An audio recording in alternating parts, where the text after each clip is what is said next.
Create a list of the used materials sorted by rooms.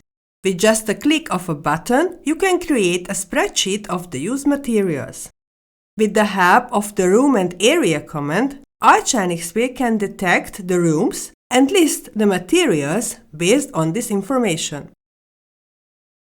You can place these spreadsheets on the floor plan or export it into an Excel file. The materials are categorized by the available element types, so you can identify easily what materials are used, in which room, on which surface.